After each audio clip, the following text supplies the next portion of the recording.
आपने देखा होगा कि ये हीरोज 50-55 साल की उम्र में भी ऐसे दिखते हैं कि इनकी उम्र मात्र 25 से 30 साल हो, जबकि अपने यहाँ कोई भी व्यक्ति 50 साल जैसे ही क्रॉस कर जाता है वो बुढ़ा दिखने लगता है।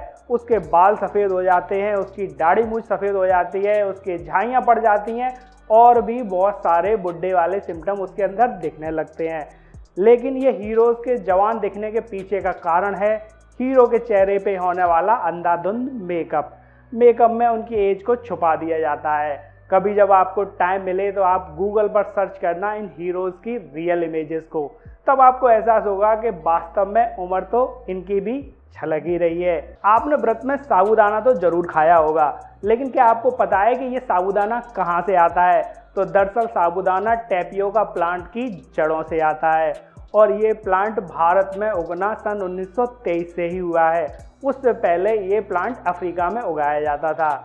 टेपियोका प्लांट को जड़ों सहित उखाड़ लिया जाता है और इनकी जड़ों को कसावा रूट कहा जाता है, जो कि शकरकंदी जैसी दूर से दिखती हैं। फिर इन जड़ों को भेजा जाता है फैक्ट्री में प्रोसेसिंग के लिए। प्रोसेसिंग के समय इन जड़ों को अच्छे से धोकर उनके छिलके हटा दिए जाते हैं और इन रूट्स को अच्छी तरह से पीस लिया जाता है। पीसने के बाद पल्प में से फाइबर अलग कर दिए जाते हैं। फिर बचता है स्टार्च, जिसको कि हल्का सा सुखाने के बाद 1 mm से लेकर 7 mm तक की साबूदाना की बॉल्स को तैयार कर दिया जाता है, जिसको कि हमारे पास मार्केट में भेजा जाता है। हम में से बहुत सारे लोग अब भी यही सोचते हैं कि काला नमक पहाड़ों से खोद कर निकाला जाता है, लेकिन ऐसा बिल्कुल भी नहीं है। दरअसल काला नमक हम इंसानों के द्वारा ही बनाया जाता है और वो भी जो समुद्र से सफ़ेद नमक निकलता है उसी को प्रोसेसिंग करके। तो इस काले नमक को बनाने के लिए सबसे पहले मिट्टी की हांडियों को तैयार किया जाता है। इन मिट्टी की हांडियों को कोयले में दबा दिया जाता है।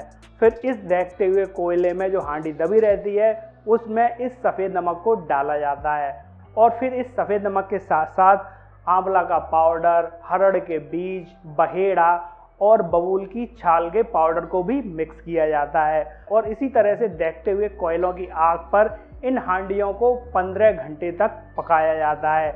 उसके बाद इन हांडियों को फिर से 15 घंटे ठंडा किया जाता है। फिर हांडी तोड़कर जो मिलता है वही होता है काला नमक, जिसको कि हम लोग बड़े चाव से खाते हैं। सफ़ेद नमक के बिना तो खाने में कोई स्वाद ही नहीं आता।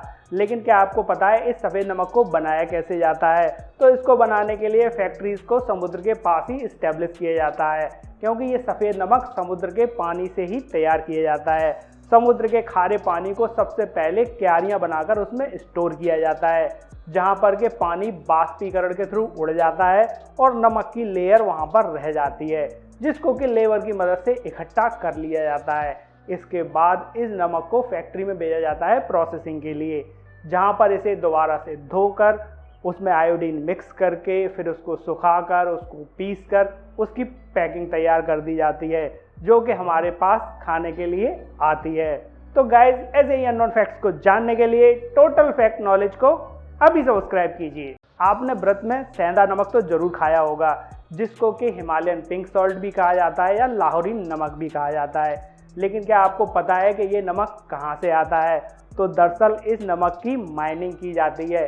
जिस तरह से कोयले की माइनिंग की जाती है, उसको पहाड़ों से खोद कर निकाला जाता है, उसी तरह इस सेंधा नमक को भी खोद कर निकाला जाता है।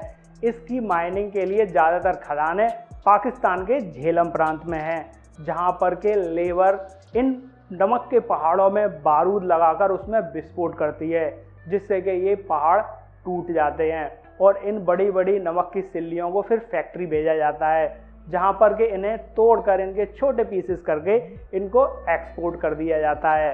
गाइस, सेंधा नमक स्वास्थ्य के लिए बहुत ज़्यादा लाभप्रद होता है। इसमें कई सारे मिनरल्स होते हैं